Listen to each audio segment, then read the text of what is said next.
welcome back. And I have two very special people here, Dr. Robert and Sandy White, and everybody just calls you Rob, and Yes, I ma'am. like that. That's me. And you now make your home in the Simpsonville area. Yes, ma'am.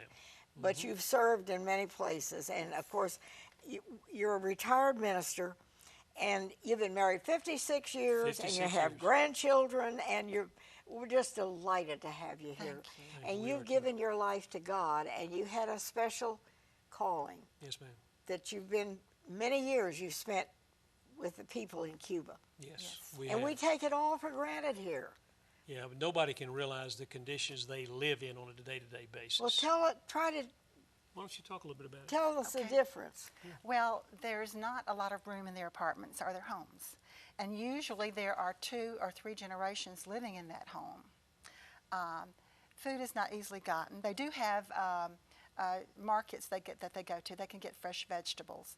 But their main meal is beans and rice. And sometimes we say, when we go on mission trip, we're very fed probably better than the people there. And what we have is beans and rice one time and then rice and beans. But we have rice and beans every meal except breakfast. Yeah. And one thing I have done is introduced them to grits. We take grits down there and have for our breakfast, so that's really good. So not that anybody's missing out on the grits, but it's harder there, much harder. Everybody pretty much has a place to live, but it's just not the best in the world as far as what we would consider our dwelling places.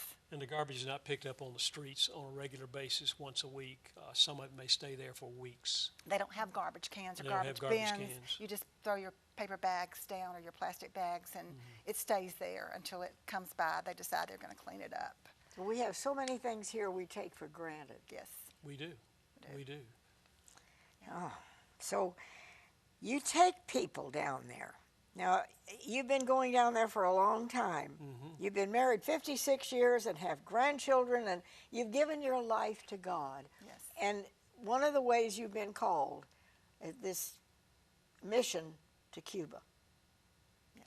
And now you take people down there. We do. Tell us about this. Yeah. Well, we want to take people there because we want people, you can show pictures, you can talk, but if somebody goes, they're there.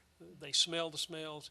When I talk about Cuba now, I smell the smells. I hear the noise. I mean, because it's part of my life.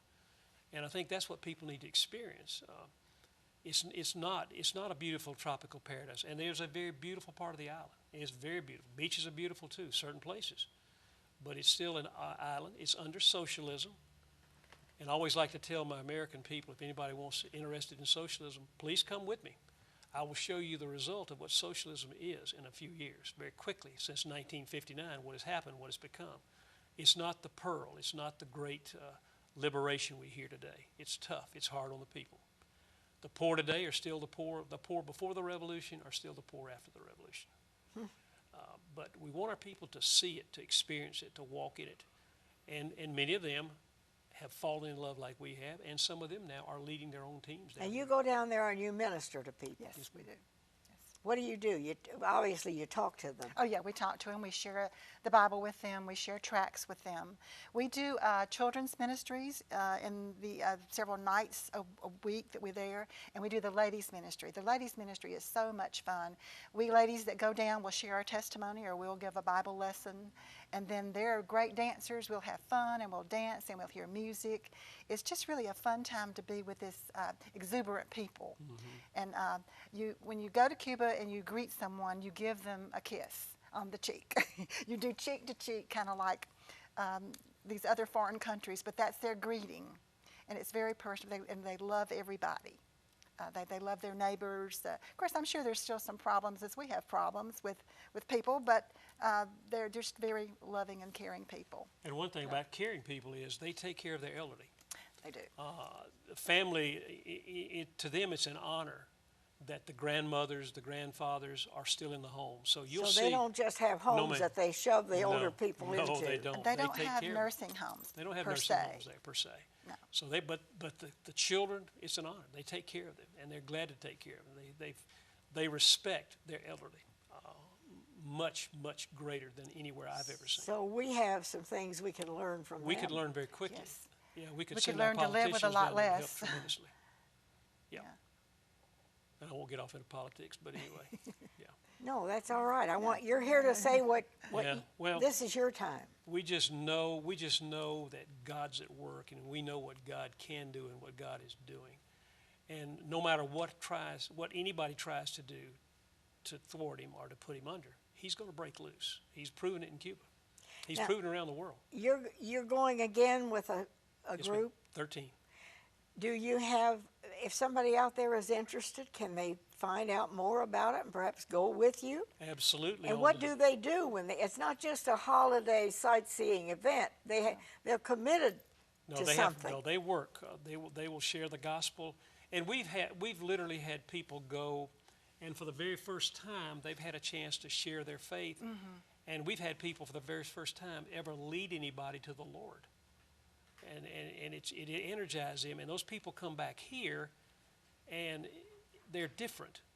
And that's the beauty of it. We want them to come back different. Okay. Yeah, they can change it here. So it's an awesome place. And we love taking people. There's a home right Yeah, there. that's right. And yeah, Sandy, talk about these pictures now. But this is the home where we went out into a rural area, and they're actually living in a cargo crate car container. And we shared the Lord with these two elderly people, and they accepted the Lord that day. And that's where they're shot. living. That's where they're living. And it's got to be very hot because it was hot that day, definitely. But we went and shared the Lord with them. Okay, the next slide. This is their kitchen. You see the wheelbarrow there and the pots. Everybody pretty much cooks with a pressure cooker. The open door kitchen. It's just a it. back and two sides. There it is. There it is. Just a little hut is what they're cooking in, and this is their stove.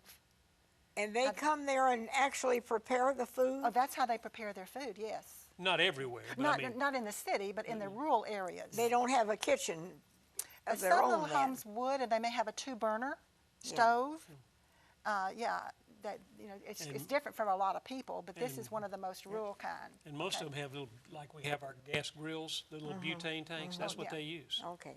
Now, Sandy, talk a little bit about this. What is go this? To the next. This is their kitchen, but we'll go to the next slide. It's an outdoor kitchen.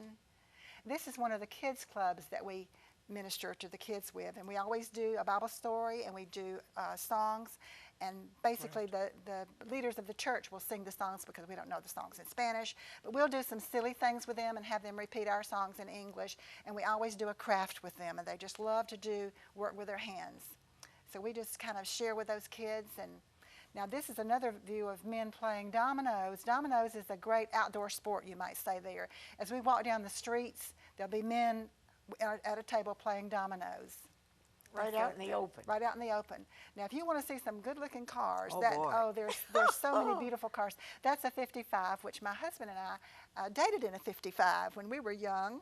But all kind of cars with up until 1959 you're going to see there. Now, this mode of transportation here is called the camel because it's got this little hump, and this is how people would get around town. But since then, buses have been bought for the people and carry much more comfortably around town. And I think the Chinese who gave those buses, They bought them from the Chinese. they bought them from the Chinese. And so these are put more out in the country now. Okay, the next slide. This is one of the cars over there. I don't know the model of that. 56 Ford. Yeah, My husband knows that's a collector's item. Oh, Yes, yeah. ma'am. Yeah. And the next one. This is in front of the Capitol, and a lot of people use these as taxis to make an extra living or take you around and give you a ride for money. This is some of their extra money, I imagine. And this is the Capitol there at Cuba. It is just about built like our Capitol I was here. going to say, it looks familiar. Yeah. But one of our guides said, we made the dome a little bit taller so we would have a little more clout. I said, oh, good. Anyway, the next slide. Okay, this is another mode of transportation, horse and cart. Yeah. 1 horsepower. It's 1 horsepower, right? Okay. The next one. This is Rob ministering on the street, and as we said before, if you get on the street ministering, you will draw a crowd, and we don't want to draw too many people, but because they might come over and say something to us while we're here. But you're going to get people to come. If people are standing there, more people are going to be interested in what you're saying. This is a little hut with idols in it, and this is in front of a person's house that we visited.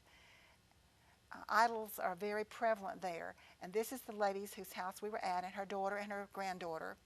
And as we talked with her, she gave her life to Christ, And I asked her about the idols out front. She said, well, they really weren't hers. They were her sister's. So I encouraged her that now she's a new Christian. Usually we gave her a Bible and tracts, and I encouraged her to get rid of the idols and explain to her sister that this is one of the streets downtown Havana. One of our men is witnessing to a person on the street there. As you see, people live very closely together. Okay. Another of a cathedral that beautiful. is built around the 1500s, and that is 1700s. That is downtown Havana, right on the harbor, and it is still an active church today. My son and his and daughter are witnessing there in the bay. This is where all the big ships come in, the cruise ships. And now. Now, are you planning to go back and do you take people? Yes, we're going to these probably some of these same people. Well, I have their information and their number here. If you're interested in finding out more about what Robert and Sandy White do, or about Cuba, maybe you want to go, I'll keep the information here, and we'll be glad to share it with you. Thank you. I hope you'll come back. Thank you. We would Thank love you to. so Thanks for much. the invitation. We enjoyed Thank this you so for coming and Been our sharing honor with and us. our privilege. It was Thank great. you, ma'am. Thank you. God bless you wherever you are. We need to be grateful for the things that we take for granted. We need to be, from now on, we need to just be more grateful every day for the things we have that other people don't have. We're very blessed. Stay happy. We'll see you next time.